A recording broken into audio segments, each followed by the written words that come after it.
Hello, my friends. So, one of my favorite movies is The Shawshank Redemption. And if you're not familiar with The Shawshank Redemption, it's hard for me to believe because I think that has been on every TV on this planet multiple times a day. It's but if by some chance you're not familiar with it, it's about this guy Andy who he's framed for a murder, and he ends up in this horrific prison called Shawshank, where he has to survive. And one of the seasoned prisoners there, who's been there most of his life, is a fellow by the name of Red. And one of my favorite scenes in the movie that's just very rich and very deep is where Andy and Red are sitting at the table eating their meal with all the other prisoners, and they start arguing about hope. And Andy, a relatively newer prisoner, he thinks hope is important to survive in this place. He says, how can you survive in this place without hope? Hope is necessary for survival. And Red gets kind of angry with them and says, you stop that crazy talk. He says, in this place, hope will drive a man crazy. Hope doesn't prevent you from going crazy. Hope will drive you crazy. And it's that age-old debate of, is hope a good thing?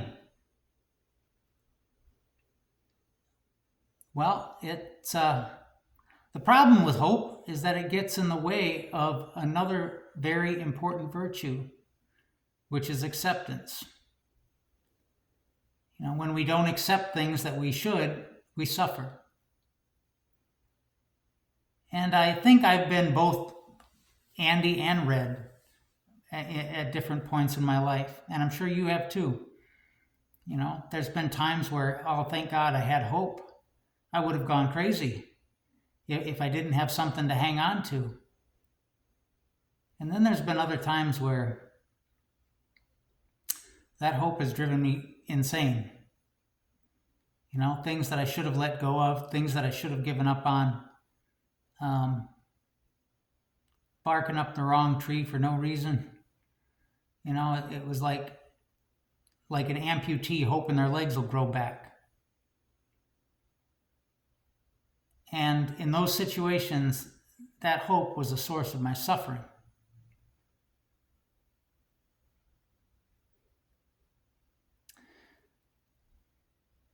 There's a fellow by the name of Chan Hellman who is a professor of hope. Believe it or not, you can be a professor of anything nowadays. And he studies hope full time. And he talks about how, they studied all these markers for well-being. It's like 26 character traits. And, hope was way at the top for a person's well-being.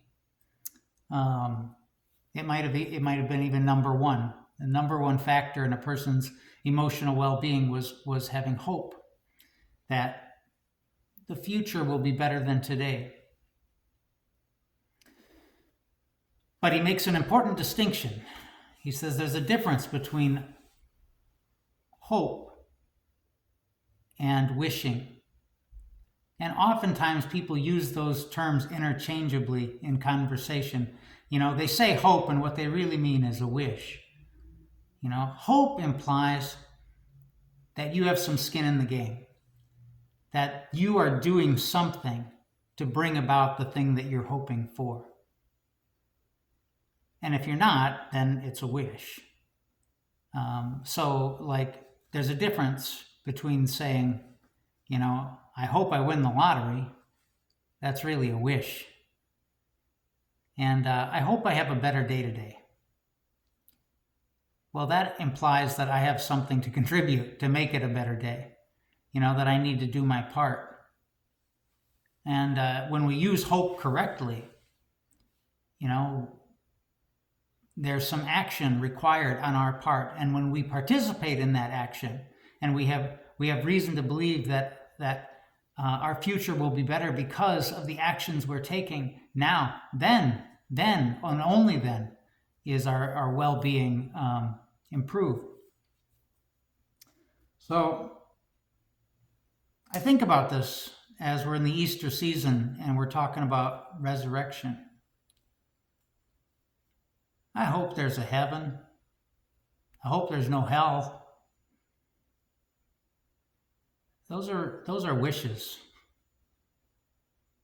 You know, those we have no say in how the universe is constructed.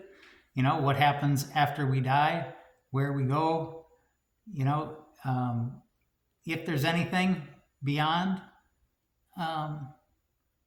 When we look at the resurrection as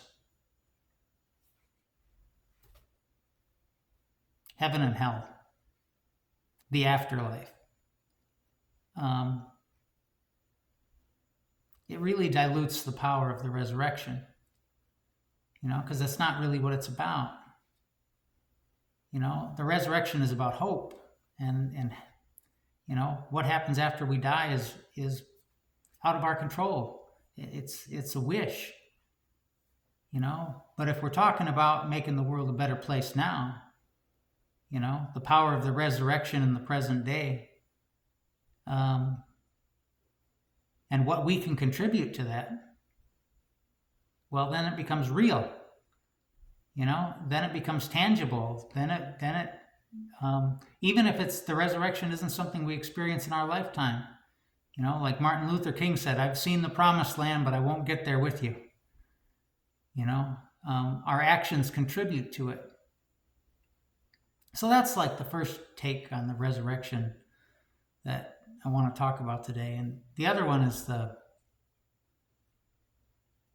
difference between restoration and transformation. You know, the resurrection is not about restoration. Like when Jesus raised Lazarus from the dead, that was restoration. You know, for the most part, Lazarus, he was the same guy that he was before he was raised from the dead, except now he looks healthier, you know, not being dead.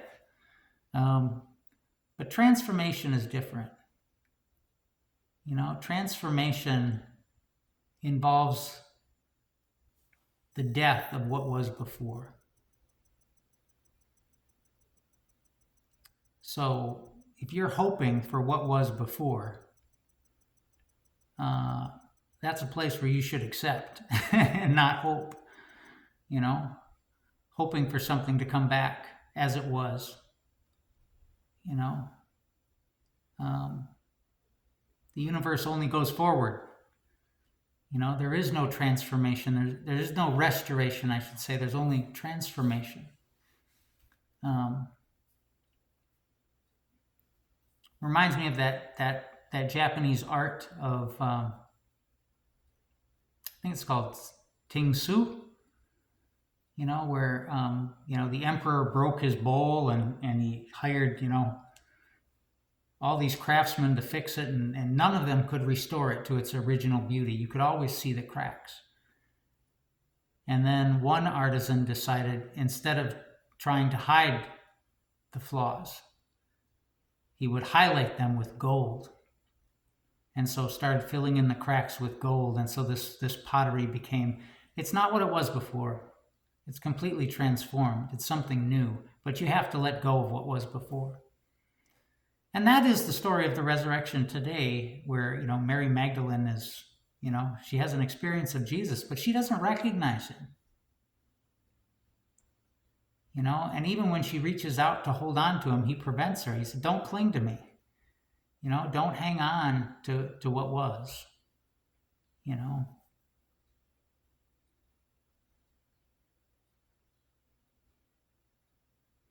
See you tomorrow.